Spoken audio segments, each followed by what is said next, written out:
8 months ago nung natupad ang isa sa pinapangarap ko na magkaroon ng sariling lupa na gagawing farm. Sakto nga nung may konting ipon kami nung nakita ko itong lugar. 2,000 square meter itong unang area. 700k ang presyo nito, kalahati ay cash. Habang yung kalahati naman ay pwede daw hulugan. Dahil kapag may pumapasok na pera, kung halimbawa nakakabenta kami ng mga alaga, ay dinidiretso ko talaga dito sa kanya. Ay mabilis nga namin na fully paid itong unang lote. Hanggang sa nakiusap nga rin ako dahil meron pang isang area na hindi pa nila naibenta. Ang sakop naman ito ay slope pababa tapos itong palayan. Which is kilala nga itong lugar na ito na kapag umuulan ay talagang binabaha yung babang parte at hindi nila naibenta. At sa akin naman nagkaroon ako ng ideya na itong paslop na parte na manggahan ay tamnan ko pa ng dagdag na mga prutas at yung dulong parte na binabaha ay tamnan ko ng kangkong at iba pang mga pwedeng itanim dito na kinakain din ng mga alaga natin at pwede nga rin mag-fishman dito sa ibabaw na parte. Ito kasi yung parte na hindi naman madalas binabaha. Inaabot lang to ng tubig kapag sobrang lakas talaga ng baha. At kalaunan nga yung dating fishpan ay naging asolapan naman dahil sa daming asolang nabubuhay dito. Sa ilalim ng tubigan may isda habang sa ibabaw ay may mga asola, which is malaking benepisyo din nito sa mga alagang hayop. At ang lawak nga nitong babang parte ay may higit 1.5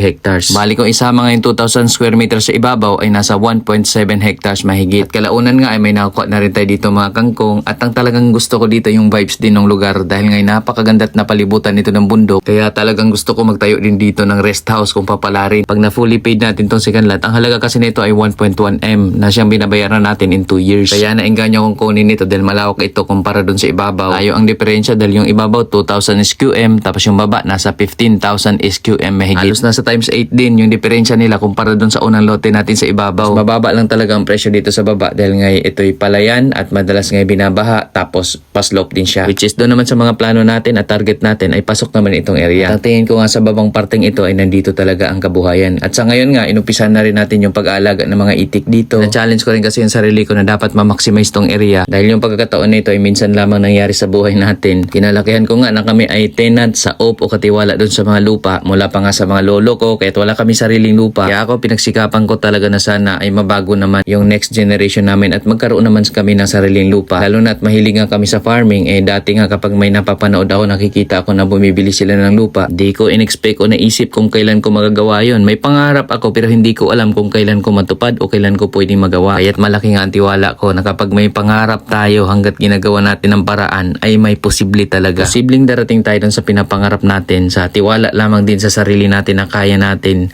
at higit sa lahat yung tiwala natin sa taas. Dahil ako nga hindi ko nga in-expect ito. Akala ko nga kailangan ko pa makaipon ako ng milyon bago magkaroon ng area. Pero biruin mo dumating yung pagkakataon na nagkaroon ng ganito na may hulugan. At dahil nga wala namang palya yung pagbabayad natin sa unang lote, talagang kapag may pera ko ay diretso ko nang hinahatid sa kanya. Kaya tumaas ang kumpiyansa at tiwala sa atin ng real estate company yung nag-handle nito at pinautang pa nga niya sa akin bilang hulugan for 2 years yung isang parte pa nito. Grabe talaga si Lord pag gumawa ng paraan. Kaya't naniniwala nga rin ako na huwag tayo magmadali pagdating sa pera. Yung iba kasi gumagawa na lang na masama para ay makakuha ng pera agad. Pero ang tunay na key talaga dyan is gawa lang tayo ng gawa ng mabuti. Yung mga pangarap natin gawin natin nang wala tayong inaapakan na tao. Bagkos ay yung makakatulong pa tayo sa mas marami pa. Tuwing pinagkakalooban tayo ni Lord ng blessings ay huwag agad lumaki yung ating ulo. Minsan kasi dyan tayo napapahama. Dati na tayong mapagkumbaba at grateful ay tuloy-tuloy lang natin dahil dyan tayo pinagpala. At habang tumatagal dito sa lote, ito yung 2,000 square meter natin na area, ito'y nilambat na namin at nilagyan na rin natin ng kubo.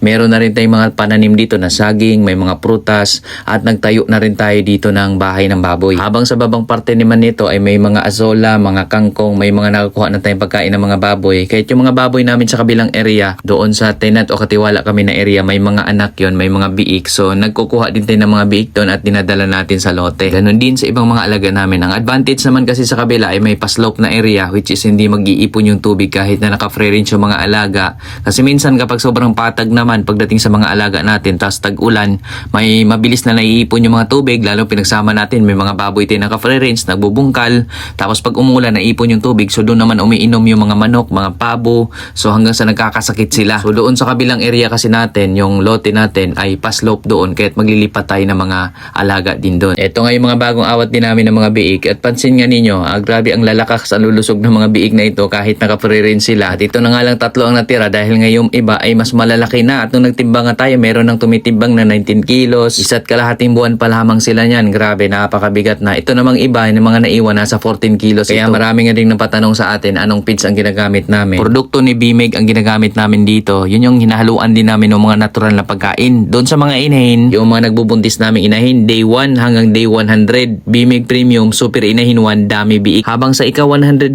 days na kanilang pagbubuntis or kapag malapit ng mga anak hanggang sa may mga biik na sila, Bimig Premium Super Inahin to, dami gatas naman yung binibigay natin doon sa inahing baboy. Actually, tinutuloy-tuloy pa ngayon hanggang sa muling maglandi na naman yung inahin. Yung Super Inahin to, dami gatas, yun yung binibigay. Habang kapag day 1 na naman ng kanilang pagbubuntis ay balik na naman doon sa Bimig Premium Super Inahin 1 Dami Biik. At pagdating naman doon sa mga biik, kapag sanayin natin silang pakainin, nandyan naman yung Bimig Premium Super Biik. Tapos sunod-sunod na yon, may pre-starter, tapos starter naman, hanggang sa grower, finisher, yun yung pinapakain hanggang sa pang-fattening naman ng mga baboy. Which is ang maganda naman dito sa Bimig, para dun sa mga inahing baboy, meron siyang fertility enhancers, organic bone builders, yun yung para sa mga inahing baboy. Ganon din doon naman sa mga feeds na pampalaki ng mga biik, ay meron namang kontrabaho formula, yun naman yung advantage dun sa mga baboy namin. Mabilis din silang lumaki, ang ganda ng katawan ng mga baboy. Tapos na-obserban pa nga namin na hindi na katulad dati, nung iba pa yung brand na gamit namin, ngayon mas okay siya. Less na yung amoy, hindi na mabaho doon sa pigiri namin. Una nga akala ko ako lamang nakapansin, kaya tinanong ko rin yung mga kasama ko na nagpapakain ng baboy, sila mama, yung misis ko. Confirm nga na kahit sila naman ay ganun din ang kanilang napapansin. Inisip ko kasi baka ako'y immune lamang doon sa amoy ng babuyan. Siyempre kailangan pa rin meron tayong septic tank at kailangan malinis pa rin lagi yung ating babuyan. At ito na nga yung paglilipat namin ng mga biik mula dito sa area kung saan ito yung tenant kami. Ito yung talagang mula pa sa lolo, sa mga magulang ko,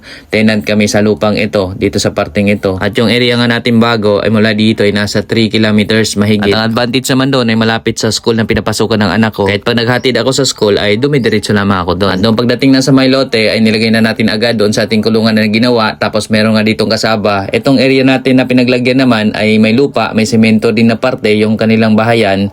Tapos ito, hinahayaan lang natin ganito kasi plano natin na sila ilabas din dito o refrigerate sila. Kailangan lang natin maglambat ng malawa or po pwede ring nakatali na lamang sila para ngay sila ay nakalapag pa rin sa lupa. Day na tatlong biik natin. Ito lang natira, yung mga biik kasi usually binibenta natin. Tas yung naiiwan, yun yung pinapalaki. So ito lang tatlo naiiwan. Maliliit sila, yung maliit na biik. So sila yung ating palalakihin dito. Oh, gabungkal na lupa. Yan ang kanilang paborito. Diyan sila galing. Nung biik pa lamang sila, ganyan yung kanilang ginagawa. Nang hindi pa sila nilagay sa pigiri. Oh, happy na sila dyan.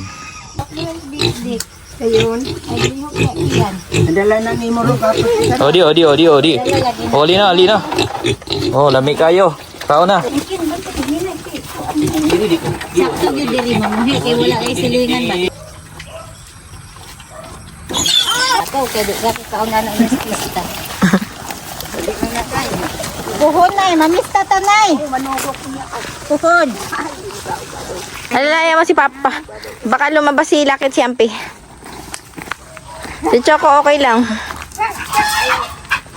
GD Siyampi ah.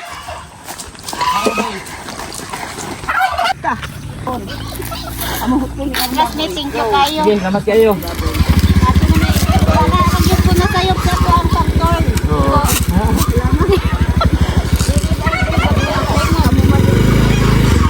Ate Sako, thank you. Salamat kayo.